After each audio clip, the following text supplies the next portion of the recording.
Julia, seriously? You're still using that ancient phone from 2018? My brother Harrison laughed, holding up his brand new iPhone as we gathered around the Christmas tree in my parents' living room in Portland, Oregon. Look at this thing. It's practically a fossil. My name is Julia Thompson. I'm 28 years old, and for as long as I can remember, I've been the family disappointment. While my siblings splurged on designer clothes, luxury gadgets, and expensive dinners, I clipped coupons, shopped at thrift stores, and lived in a tiny studio apartment on the outskirts of town. What my family didn't understand was that every dollar I saved was a dollar invested in something bigger than they could imagine. It still makes calls and sends texts, I replied calmly, tucking my old phone back into my secondhand purse. That's all I need. My sister Brenda rolled her eyes dramatically, adjusting her new Cartier watch. Julia, you're 28 years old and you dress like you're shopping in our grandmother's closet. Don't you want nice things? The room fell into that familiar pattern of judgment I had grown accustomed to over the years. My mother, Margaret, sighed deeply while arranging expensive ornaments on the tree. Honestly, Julia, it's embarrassing sometimes. When people ask about my daughters, Brenda works in marketing for a prestigious firm and drives a BMW. And then there's you with your part-time jobs and extreme couponing. My father, David, nodded in agreement from his leather recliner. We raised you better than this, sweetheart. There's being financially responsible, and then there's whatever this is. You act like you're living through the Great Depression. Harrison smirked as he scrolled through his expensive tablet. Remember when she brought her own tea bags to that upscale restaurant for my birthday? The waiter didn't know what to do with himself. The laughter that followed felt like tiny needles pricking my skin, but I had learned to endure it. What they couldn't see was the purpose behind every sacrifice, every moment of ridicule I endured, while they lived paycheck to paycheck despite their impressive salaries. While they accumulated debt to maintain their lifestyles, I was building something extraordinary in the quiet hours after my part-time shifts ended. I'm doing just fine, I said softly, watching as Harrison's girlfriend Kelly joined in the mockery by showing off her designer shoes that cost more than my monthly grocery budget. Little did they know that in just a few minutes, Harrison would accidentally stumble upon information that would flip their entire world upside down. The phone they mocked was about to reveal a secret that would transform their laughter into desperate pleas and their condescension into shocked silence. The mockery continued as we moved to the dining room for dinner. Brenda made a show of photographing her expensive meal for social media while commenting on how I had brought my own bottled water instead of buying the sparkling water my mother served. Julia's always been different, Margaret explained to Kelly, Harrison's girlfriend, as if I weren't sitting right there. Even as a child, she would save her allowance instead of spending it like normal kids. We thought she'd grow out of it, but here we are. I picked at my dinner, remembering the countless nights I had worked on my project instead of socializing. While my family attended expensive concerts and took lavish vacations they couldn't afford, I spent my evenings in my tiny apartment, surrounded by coding books and my laptop, developing what would become the most successful budgeting app of the decade. The worst part is that she has a computer science degree, David added, cutting his prime rib. She could get a real job at a tech company, but instead, she works part-time at that bookstore and does freelance work. It's like she's wasting her potential.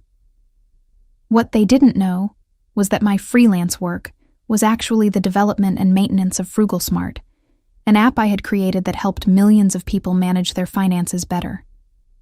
The irony wasn't lost on me that my family, who desperately needed financial management, had no idea their embarrassing daughter had created the very solution to their problems. Harrison pulled out his phone to show Kelly photos from his recent ski trip to Aspen.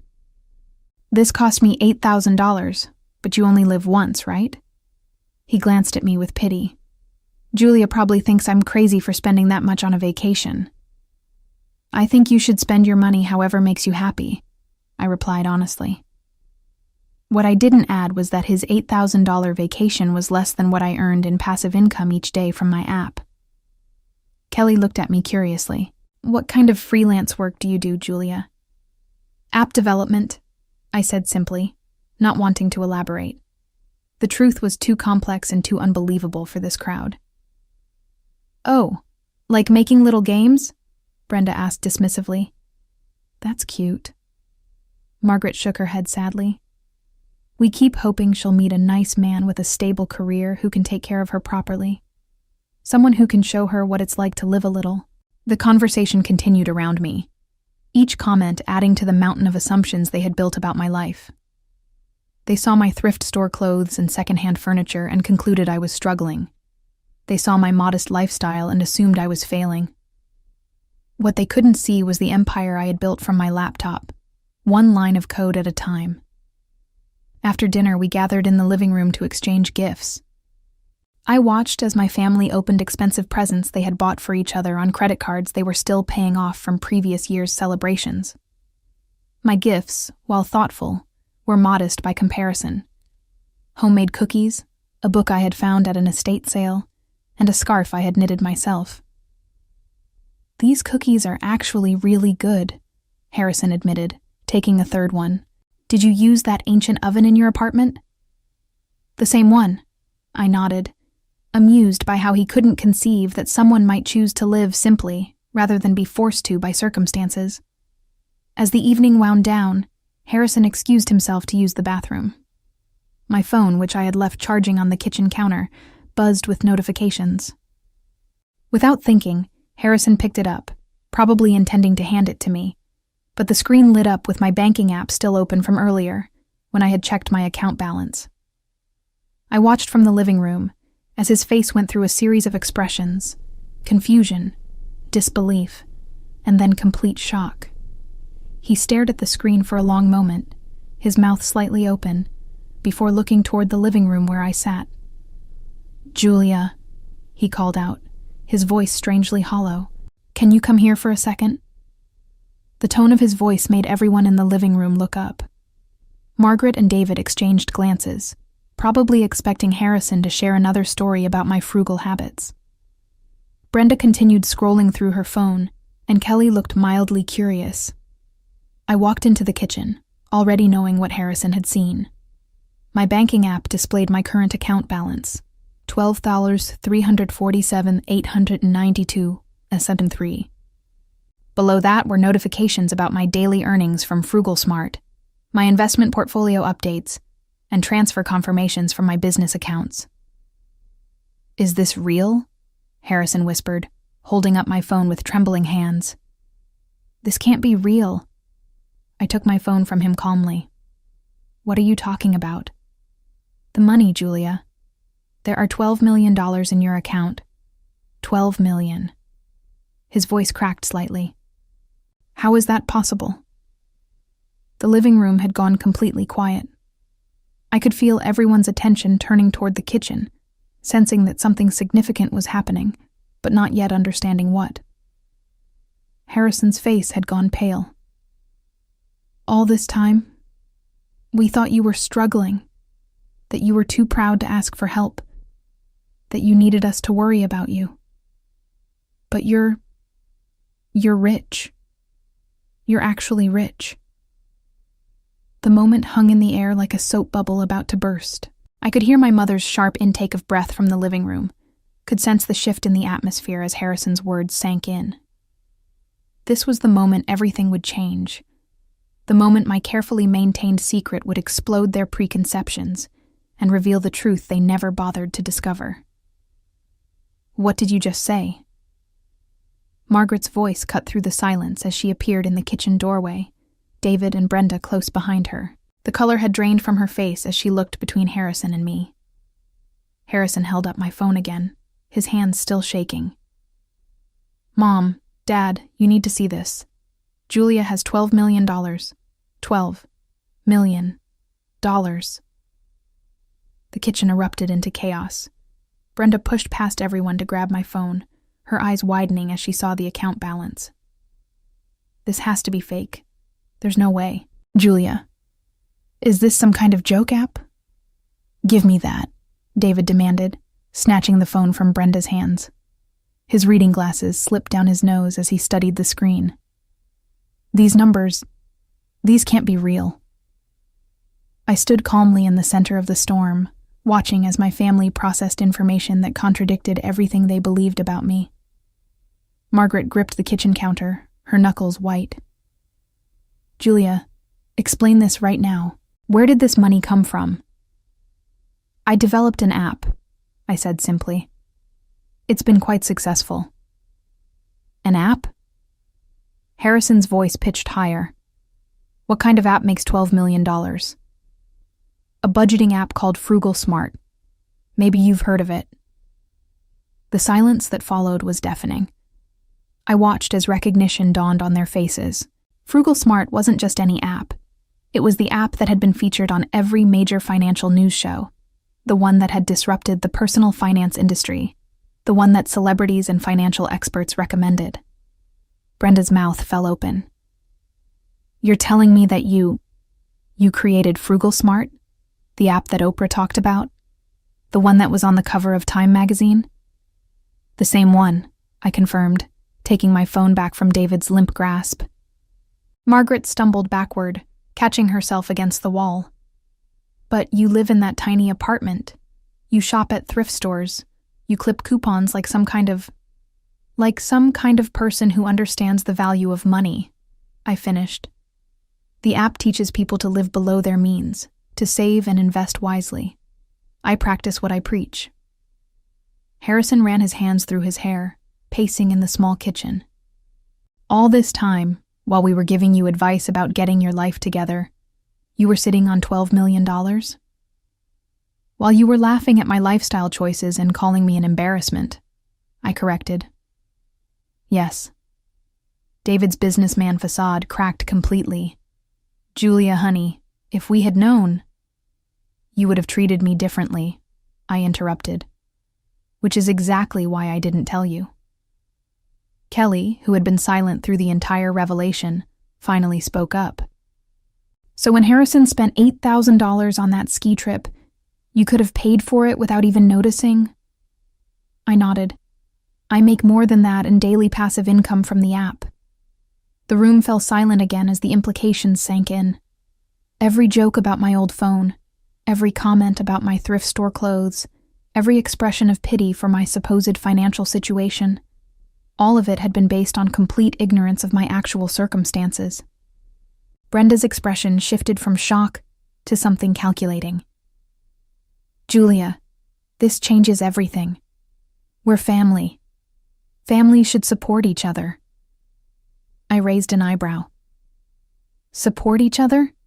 Like how you supported me when you called my lifestyle embarrassing at every family gathering? That was different, Margaret said quickly, her tone becoming wheedling. We were just concerned about you. We wanted what was best for you.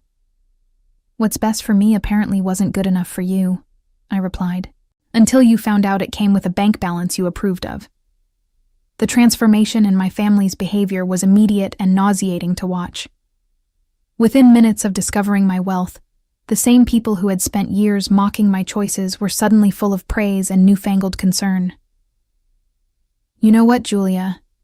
I always admired your discipline, David said, his voice taking on a tone I had never heard before. Your mother and I were just saying the other day how smart you were to live so modestly. I almost laughed at the blatant lie. Really? Because 30 minutes ago you said my lifestyle was embarrassing. Margaret jumped in quickly. We were just worried about you, sweetheart. We thought you were struggling and we didn't know how to help without hurting your pride. My pride? I repeated incredulously. You thought calling me an embarrassment in front of strangers was protecting my pride? Harrison, who had been suspiciously quiet, suddenly perked up. Julia, I've actually been working on this amazing business idea. It's a social media platform for extreme sports enthusiasts. I just need some startup capital, maybe $2 or $3 million to get it off the ground. There it was. Less than 10 minutes after discovering my wealth, and the requests were already starting, Brenda chimed in eagerly. And I've been looking at this amazing condo downtown. It's only $1.5 million, which is nothing for you now. I could pay you back gradually. Pay me back with what money? I asked. Last I heard, you were maxed out on your credit cards." Her face flushed. "That's exactly why I need this opportunity. The condo would be an investment. Property values are only going up." Kelly, emboldened by the conversation, stepped forward. "Julia, I don't know if Harrison mentioned it, but we've been talking about getting married. A small wedding would be nice. Maybe something in Tuscany. I've seen venues there for around $300,000. You want me to pay for your wedding?" I asked, turning to look at Harrison. "The same brother who just 20 minutes ago was making fun of my phone?" Harrison had the grace to look slightly ashamed. "Look, I'm sorry about that. I didn't understand what you were doing. But now that I do, we should support each other's dreams, right?" Margaret nodded enthusiastically. "Family money should be family money. That's how these things work. You can't just keep it all to yourself." The audacity was breathtaking. I looked around at these people who had spent years making me feel small and inadequate, who had pitied me and patronized me, and who were now standing in my parents' kitchen with their hands out like I owed them something. "Let me understand this correctly," I said slowly. "Yesterday, my lifestyle was so embarrassing that you apologized to strangers for my behavior. Today, you want me to fund your dreams with the money I earned from that same embarrassing lifestyle." David stepped forward with his most paternal expression. "Julia, we're your family. Everything we have, we share. That's what family means." "Everything you have?" I laughed. "What exactly are you offering to share with me? Your debt? Your financial stress? Your inability to live within your means?" "That's not fair," Brenda protested. "We work hard for our money." "And I didn't work hard for mine?" I asked. "You think $12 million just appeared in my account by magic? You think I built a successful company by accident while you all assumed I was failing?" The kitchen had become a battlefield, with my family on one side demanding access to wealth they had just discovered, and me on the other side, finally seeing them clearly for who they really were. The confrontation reached a boiling point when my extended family arrived. Word had apparently spread quickly through our family network, because within an hour, my parents' house was full of relatives I hadn't seen in months, all suddenly very interested in my well-being.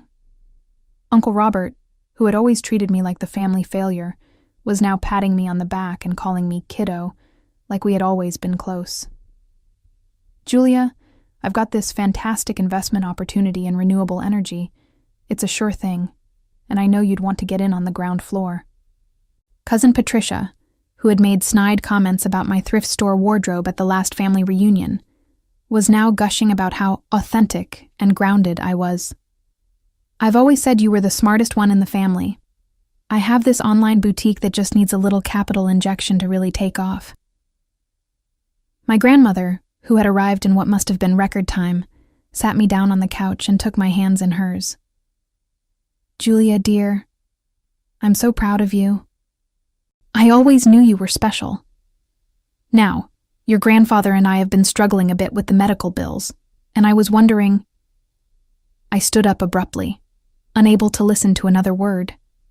The living room was packed with family members, all with their own sob stories and business plans, all suddenly treating me like the golden child they had never seen me as before. "Enough," I said loudly, cutting through the chatter. "All of you, just stop." The room fell silent, all eyes on me. 6 months ago, at Brenda's birthday party, half of you made jokes about my poverty mindset. Uncle Robert, you told people I was wasting my computer science degree. Patricia, you asked Mom if I needed help buying real clothes. Grandma, you suggested I was too stubborn to accept help from the family. I looked around the room at their suddenly uncomfortable faces. Not one of you bothered to ask what I was actually doing with my life. Not one of you considered that maybe, just maybe, I knew what I was doing. You all assumed that, because I didn't live the way you thought I should, I must be failing. Margaret tried to interrupt. "Julia, honey." "I'm not finished," I said firmly. "Now, in the span of 2 hours, you've asked me for $17 million collectively. Harrison wants money for a business he hasn't even researched properly. Brenda wants a condo she can't afford. Kelly wants a wedding in Italy for a relationship that's 6 months old. Uncle Robert wants to invest in renewable energy despite knowing nothing about the industry. Patricia thinks I should fund her boutique that's already failing. The silence was deafening. Here's what's really interesting, I continued. Not one of you has apologized for years of treating me like I was an embarrassment to the family. Not one of you has acknowledged that your judgment was completely wrong. Instead, you've decided that now that I have money, I owe it to you. David stood up, his face red with frustration. Julia, we're your family. We love you. We've always loved you. I started laughing. I couldn't help it. The absurdity of the situation, the complete lack of self-awareness, the shameless entitlement. It was all so ridiculous that laughter was the only appropriate response. You love my money, I said between laughs. Yesterday you were embarrassed by me. Today you love me. The only thing that changed was a number in my bank account. Harrison stepped forward, desperation creeping into his voice. Julia, come on. We can work this out. We're sorry if we hurt your feelings, but we're family. This is what families do for each other. My laughter stopped abruptly. No, Harrison. This is what you want families to do for you. I looked around the crowded living room, at faces that had transformed from mockery to greed in the span of 2 hours. The same people who had spent years making me feel small and inadequate were now staring at me with naked desperation, their hands metaphorically extended, waiting for me to solve problems they had created through their own financial irresponsibility. You know what the funniest part is? I said, my voice cutting through the tense silence. Every single one of you needs my help because you've made terrible financial decisions. Harrison, you've blown through 3 jobs in 2 years because you keep taking expensive vacations instead of focusing on your career. Brenda, you're drowning in credit card debt because you buy designer clothes to post on Instagram. Mom and Dad, you're approaching retirement with almost nothing saved because you've spent decades trying to keep up with your neighbors. I watched their faces as the truth hit home. I created an app that teaches people to avoid exactly the mistakes you've all made. And instead of learning from it, instead of asking for advice, you mocked me for living the lifestyle that made my success possible. Margaret's voice was pleading now. Julia, we made mistakes. We can admit that. But family forgives. Family helps each other. Family respects each other, I shot back. Family doesn't spend years tearing someone down and then expect a bailout when it's convenient. I walked to the front door and opened it wide. The December air rushed in, carrying with it the scent of snow and the promise of a fresh start. Here's my final answer to all of your requests, I said, turning back to face the room full of shocked relatives. No. No to the business investments, no to the condo, no to the wedding, no to the medical bills, and no to every other hand you're going to stick out. You can't be serious, Harrison said, his voice cracking. Dead serious. The same determination you all mocked is the same determination that's going to keep my money exactly where it is, with the person who earned it. The explosion of outrage was immediate and predictable. This is ridiculous, Uncle Robert shouted, his face turning purple. You can't just hoard wealth while your family struggles. Watch me, I replied calmly. Brenda burst into tears, though I suspected they were more manipulative than genuine. Julia, I'm your sister. How can you just abandon me? The same way you abandoned me every time someone asked about your embarrassing sister, I answered. Harrison made one last desperate attempt. Julia, if you do this, you'll regret it. Family is all we have. Money doesn't last forever. I smiled at him, the same brother who had made fun of my phone just hours earlier. You're right, Harrison. Family is all we have, which is why it's so important to choose wisely. The implications of my words hung in the air. I wasn't just refusing their requests. I was cutting them off entirely. "You're making a huge mistake," David said, his voice cold with anger. "We won't forget this." "Good," I replied. "I hope you remember it every time you're tempted to judge someone based on their appearance or lifestyle choices." Patricia tried a different approach.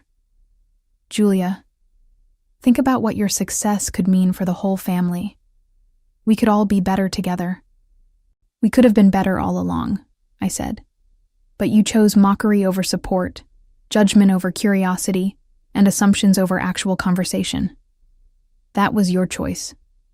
This is mine." I gestured toward the open door.